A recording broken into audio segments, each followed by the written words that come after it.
Okay, in this video I wanted to show you my process of getting an image from the Dwarf 2 or 3. You will have to excuse my English, but I hope this explanation will be clear enough.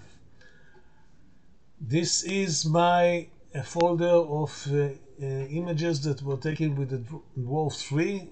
I have it for about almost 2 weeks. So these are the folders that I've took, and there's also one folder of the darks that the Dwarf 3 made, and I have darks for tele and for the wide. Okay, and for the tele it's for 30 seconds and 60 gain, and for 30 seconds and 70 gain. So I can use these folders for darks for making the images. Let's go back, and I want to show the M42, the Orion Nebula. So I'm taking this thing. All the fits files I put in a folder called lights. It contains all the fits files, and if you will see thing, I took it with 15 seconds for each frame and for 60 gain. And I used for this picture the dual band filter that is built in the Dwarf 3 telescope. So this is the lights. The darks I took from the folder I showed before. It's 30 seconds and 70 gain, about 10 images. So now I have the two folders here, and I can open the Siril software. So I'm closing this thing, and I'm going here to find Siril. Where is my Siril? This is it. I just installed the newest version, and first of all I'm going to say what is the home folder for all the processing. So I'm pressing on the home icon here, and I'm choosing the M42 folder that I chose here. You can see the darks and the lights here. Everything is okay. I'm not explaining in this movie how to install all the StarNet and the scripts. There are a lot of movies that explaining how to install it. I have already installed scripts for pre-processing the things, and I'm using the Astro BBQ things. I'm going to use the script for lights and darks because I don't have flats, and this is good enough for me. I'm choosing this. I read the warning, and then I'm running the script. It will take several minutes, so we will wait them, and then we will begin the thing. I'll make it running fast in the final movie, so you don't have to wait too much.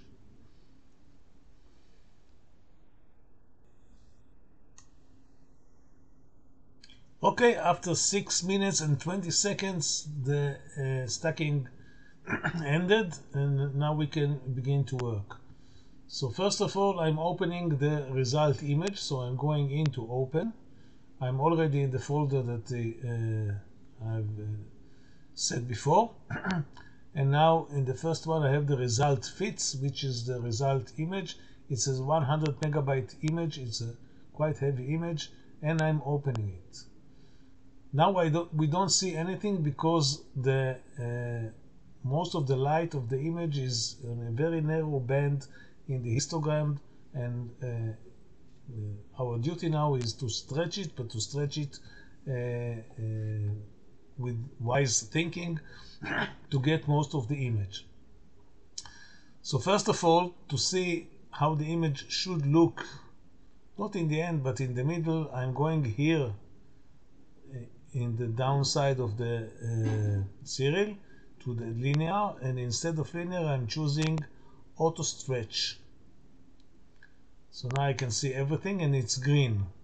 To remove the green, I'm pressing on the link icon here, and now I can see the image is, to me, it's very noisy and then also all the area of the middle of the nebula is burnt out. so I want to get better result, but it's good to begin with it. So first of all, we will crop it to see only the things that we want to see. I want the two nebulas, the Orion Nebula and the Running Man Nebula. So I will say I will mark this as a crop. I think it's good enough. And with the right click of the mouse, I'm cropping it. So now I have this thing. First of all, we are dealing with the RGB image. We can see only the red channel, the green channel, or the blue channel, but I'm choosing to see the whole colors. And I'm going here into the image processing menu, and I have a lot of things to choose from. First of all, we are doing background extraction. So we are pressing here. We can mark empty places in the image, like this, places without stars and without the nebula, or to ask to make it automatically, so it will generate all the things here. And here we have to remove with the right click of the mouse all the squares that in the nebula itself, because we don't want to touch the nebula area. Okay, something like this. We can choose also to make less squares here. Depends on your decision. I'm regularly doing this process with my eyes, not to touch anything within the nebula, but to remove most of the details in the background that we will not need in the image. Let's move here.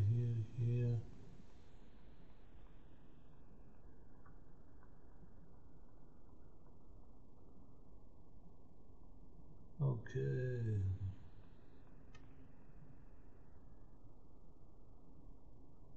This auto stretching show me very good the whole area of the nebula, so I can mark everything as needed.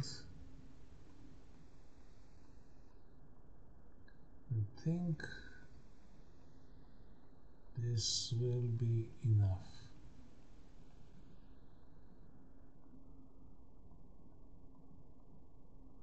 Okay, something like this. And after we have the squares that we want, the manual choosing is also good enough. I'm pressing the compute background, and it's making the background okay. I'm applying it, and this is closed. Third thing is to remove green noise. Again, this menu, and remove green noise. I'm pushing the ruler until the end and applying it. It will change the green noise. Everything now is okay. Closing it. And now we'll do color calibration. Again, this menu, color calibration, we have two options: color calibration and photometric color calibration. We are going photometric color calibration. We are going here. Here we will try to find already color calibration map for this image. So I'm writing M42 in English and try to find it. I'm marking it.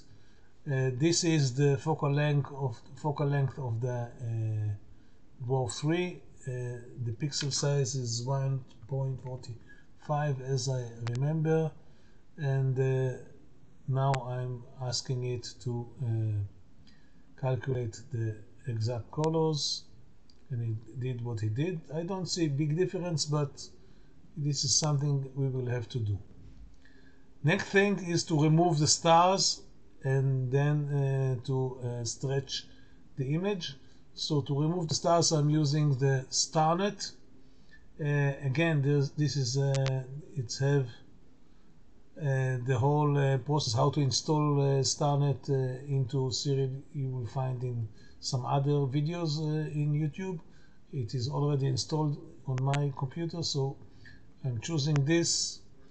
First of all, I want to remove the stars, so I'm choosing the third thing. I'm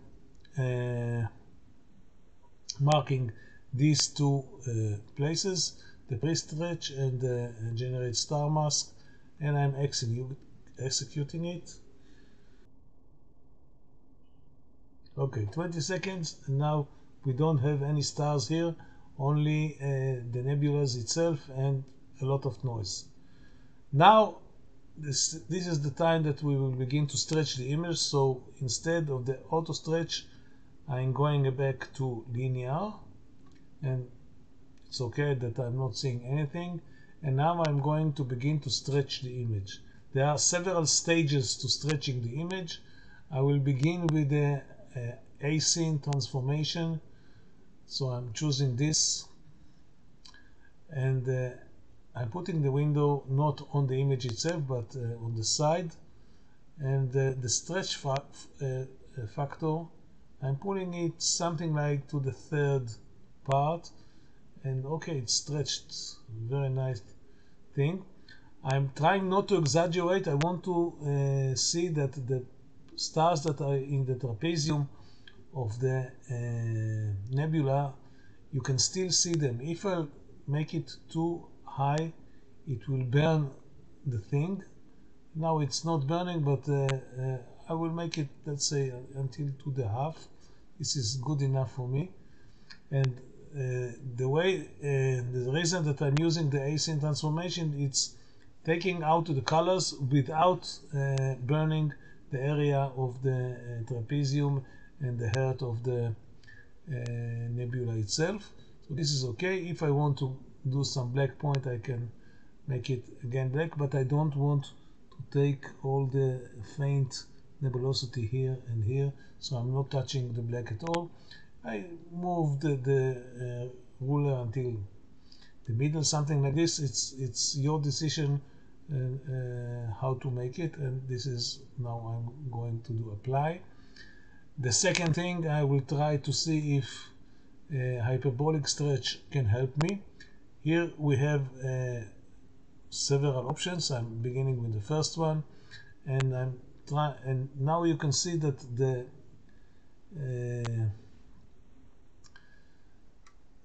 graph, it's already a bit stretched. It's not just a line. We can see that we have here some place, and let's try to stretch it some more, and I hope that we won't have too much. You see, if I'm stretching too much, it will burn all the middle of the thing, that I don't want to do it so hard, so I'm stretching it only a bit, and to see if it's giving me some more details but not burning the heart of the nebula. This is the most important thing, not to burn the heart of the nebula. So I'm stretching it something like this. I think this will be good enough, and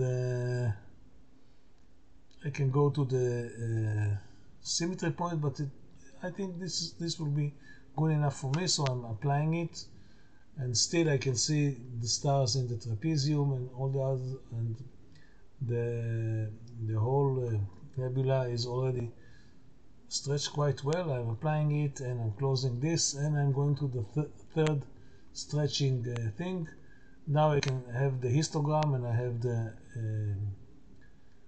arrows here, and I will try to work with this. I'm doing a bit magnification of the histogram, and I'm moving the left arrow to the beginning of the histogram, and I'm trying to move it not too much, and I have to keep that the zeros here will stay zeros, not to pass more than the zeros. So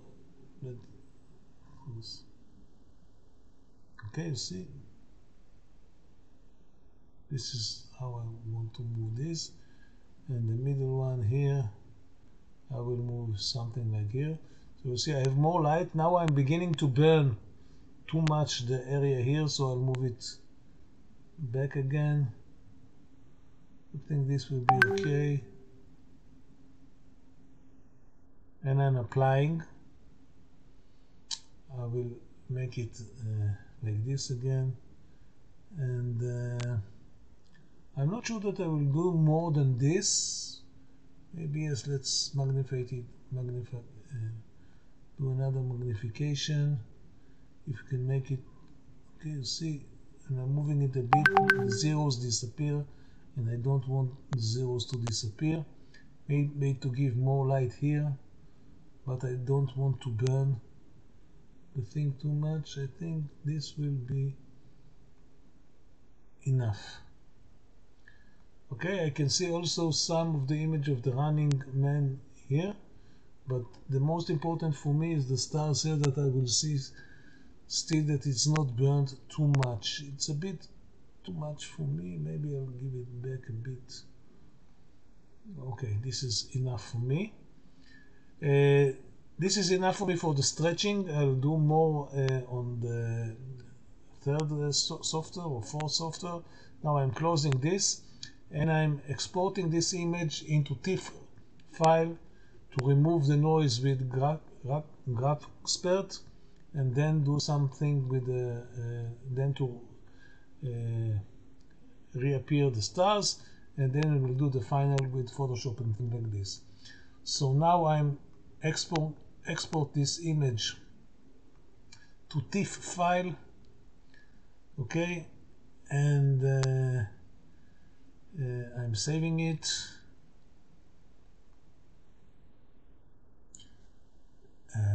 And now I will open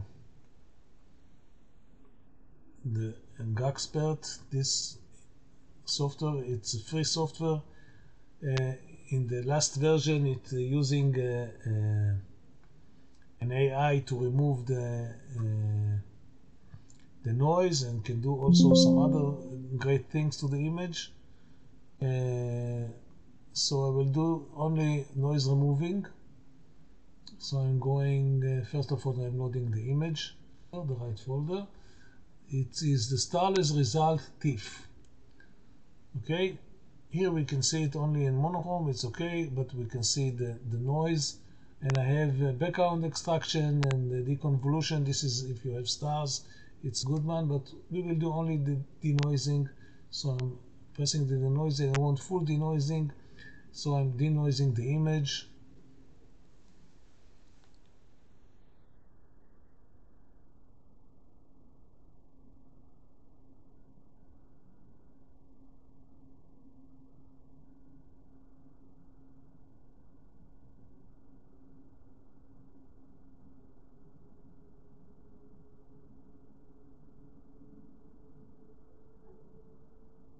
Okay, now the image is denoised quite well. I can see a lot of details in the image itself. I'm very satisfied with the thing. I think also black and white is quite nice. So I will save it. And it added the name denoised into the file, so it will be quite easy to recognize it. So I'm saving it, going back to Siril, and we'll open the denoised file. This is the denoised file. It's quite nice image for now, and I will save it again as a fits file. So just going here to do the fits and saving it. Please remember that you have to be on 32 bits floating point. This is important. If you will do 16, you cannot bring back the stars, so keep the 32. Saving it. Okay, now I'm going back to the stars menu. Where is it? Star processing, star recomposition, and now I have to open two images. First one, to open the denoised fits. This is this one, and the second, the star mask fits, which is this one. And now I can stretch the stars as much as I want, and as I'm stretching it more and more, it can make it too much stars, so I'll stretch it something like this. I think this is enough, even like this, but I want to remove most of the stars that the trapezium area will be clean enough, and only to put some stars here. Other option is to not touch the stars at all in the image here, but to do the stars convolution in the in this software, in the GraXpert, and you can have it in the deconvolution. You have doing for the stars, is doing, to my opinion, very good job.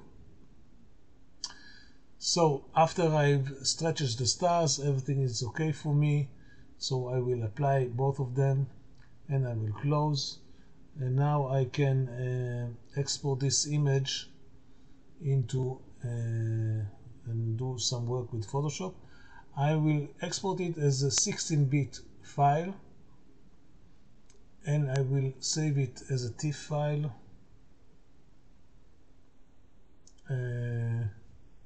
For the Photoshop, save.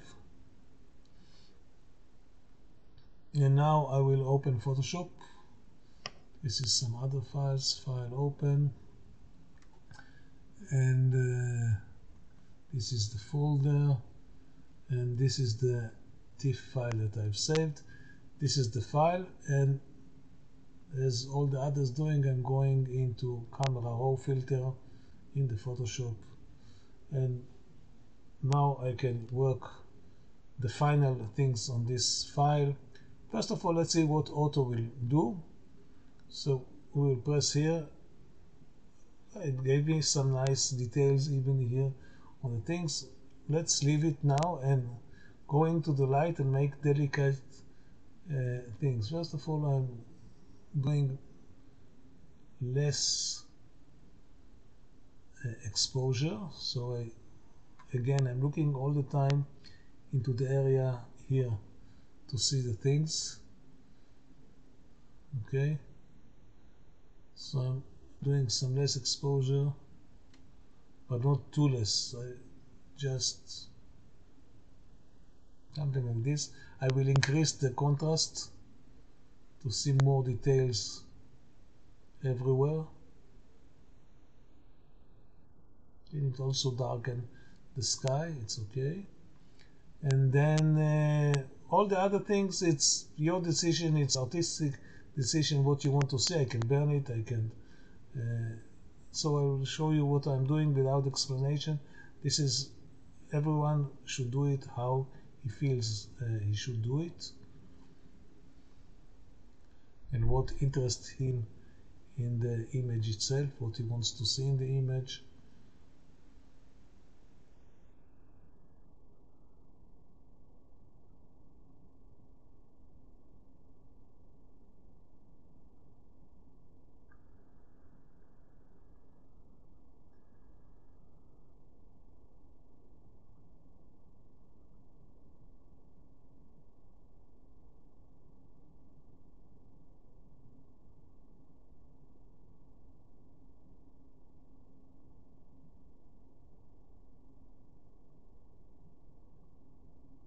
This is how it was in the beginning. Now you can see it on all the time. Let's make it some more colorful and more saturated. This is okay, affecting. Increase the texture and increase the clarity.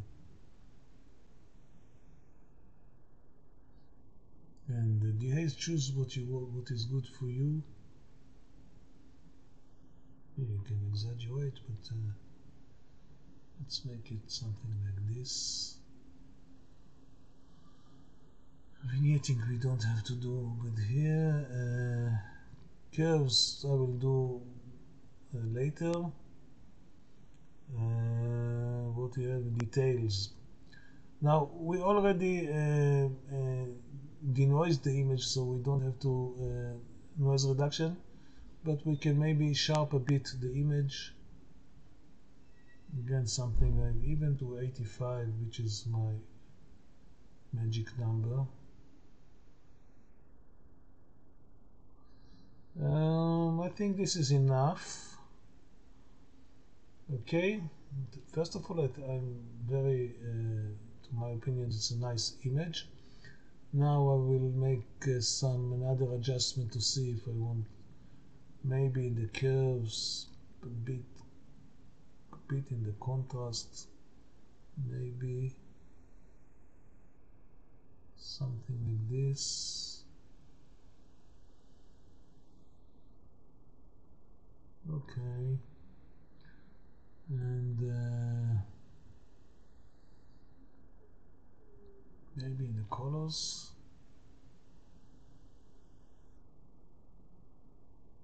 make it some red, like a red scarf. Okay. Not too much, this will make it this is enough, I think. Okay, I think this is good enough image, and now we can save it and publish it wherever we want. So this is the thing that I wanted to show. Hope it's good enough for you. Thank you very much.